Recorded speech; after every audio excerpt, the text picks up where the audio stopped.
কিছুদিন আগে আমাদের গ্যাস নিয়ে কিছুটা সমস্যা ছিল এবং তার কারণ জানি যে একটা এফএসআরইউ নষ্ট ছিল।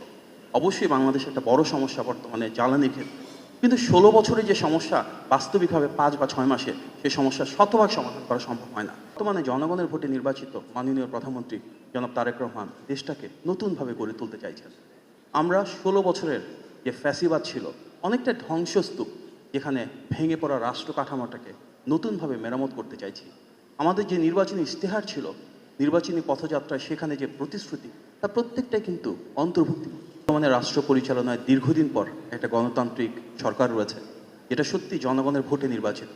নিরঙ্কুশ এই বিজয়ের পেছনে সকল শ্রেণী পেশার মানুষের অবদান রয়েছে, কারণ প্রতিটি শ্রেণী এবং পেশার মানুষের ভোটেই তো এই সরকার নির্বাচিত হয়ে রাষ্ট্র পরিচালনা এসেছে।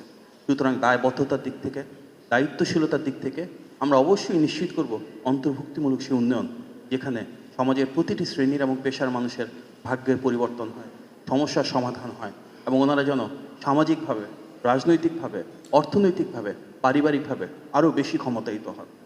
এবং সেটি শুধুমাত্র নির্বাচনের কারণে বলছি না। রাষ্ট্র পরিচালনায় যে দল বিএনপি, সেই বিএনপির আদর্শটা কি? আমাদের শহীদ প্রেসিডেন্ট জিয়াউর রহমানের হাতে গড়া এই দলটির আদর্শ বাংলাদেশি জাতীয়তাবাদ। বাংলাদেশি জাতীয়তাবাদের অর্থ আমাদের ধর্ম, বর্ণ, রাজনীতি, অবস্থান, আদর্শ, দল, মত, পথ যা কিছু হোক না কেন, আমাদের সেই ভিন্নতাকে ধারণ করে কিন্তু আমরা পাহাড়ে থাকি আর সমতলে থাকি।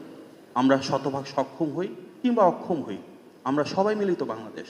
এবং এই বাংলাদেশের প্রতিটি মানুষের সমান অধিকার থাকবে, সমান স্বাধীনতা থাকবে এবং প্রত্যেকেই রাষ্ট্রের চোখে, সরকারের চোখে সমান উন্নয়নের অংশীদারিত্ব পাবে। বিএনপি সেই রাজনীতিকে ধারণ করেই শহীদ প্রেসিডেন্ট জিয়াউর রহমান যেমন করেছিলেন রাষ্ট্রপতি হিসেবে, দেশনেত্রী বেগম খালেদা জিয়া যেমন বাংলাদেশকে গড়েছিলেন প্রধানমন্ত্রী হিসেবে, বর্তমানে জনগণের ভোটে নির্বাচিত মাননীয় প্রধানমন্ত্রী জনাব তারেক রহমান দেশটাকে নতুনভাবে গড়ে তুলতে চাইছেন। আমরা ১৬ বছরের যে ফ্যাসিবাদ ছিল অনেকটা ধ্বংসস্তূপ, যেখানে ভেঙে পড়া রাষ্ট্র কাঠামোটাকে নতুনভাবে মেরামত করতে চাইছি। আমাদের যে নির্বাচনী ইশতেহার ছিল, নির্বাচনী পথযাত্রায় সেখানে যে প্রতিশ্রুতি, তা প্রত্যেকটাই কিন্তু অন্তর্ভুক্তি।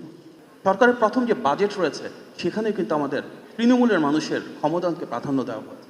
স্বয়ং মাননীয় প্রধানমন্ত্রীর নিজ উদ্যোগে ৬০টির বেশি প্রোডাক্টে, যেগুলো সকল মানুষের ব্যবহারে নিত্য প্রয়োজনীয় পণ্য, চাল, ডাল, চিনি, তেল, আটা থেকে শুরু করে প্রত্যেকটার ট্যাক্স এবং ভ্যাটের পরিমাণ কমানো হয়েছে।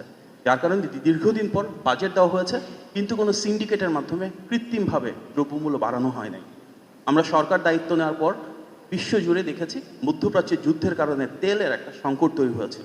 সব জায়গায় তেলের দাম বেড়ে গিয়েছে, অনেক জায়গায় তেলের সংকট হয়েছে। আমাদের কিন্তু আশেপাশে সব দেশের তুলনায় বাংলাদেশের তেলের দাম যথেষ্ট নিয়ন্ত্রণে ছিল, দাম বাড়ানো হয়নি এবং ভোক্তা পর্যায়ে যেন তেলের সরবরাহ মজুদ থাকে সেটি নিশ্চিত করা হয়েছে। এবং তার মূল উদ্দেশ্য ছিল আমাদের খেটে খাওয়া মানুষরা যেন স্বস্তিতে থাকে। কিছুদিন আগে আমাদের গ্যাস নিয়ে কিছুটা সমস্যা ছিল এবং তার কারণ জানি যে একটা এফএসআরইউ নষ্ট ছিল। অবশ্যই বাংলাদেশে একটা বড় সমস্যা বর্তমানে জ্বালানির ক্ষেত্রে। কিন্তু ১৬ বছরের যে সমস্যা বাস্তবিকভাবে ৫ বা ৬ মাসে সেই সমস্যা শতভাগ সমাধান করা সম্ভব হয় না। তবে এতটুকু নিশ্চিত করতে পারি, মাননীয় প্রধানমন্ত্রীর নির্দেশনায় আমাদের সংশ্লিষ্ট যারা কর্মকর্তা রয়েছেন এবং সরকারের অংশীজনরা রয়েছেন, সবাই মিলে সেই সিদ্ধান্ত নিচ্ছেন যেখানে বিদেশি বিনিয়োগ আসবে। আমরা আমাদের ইন্টারনাল যে ডোমেস্টিক রিসোর্স রয়েছে সেগুলো এক্সপ্লোর করার চেষ্টা করছি এবং ইনশাআল্লাহ মধ্যমেয়াদে বাস্তবসম্মত জ্বালানি সংকটের সমস্যার সমাধান হবে।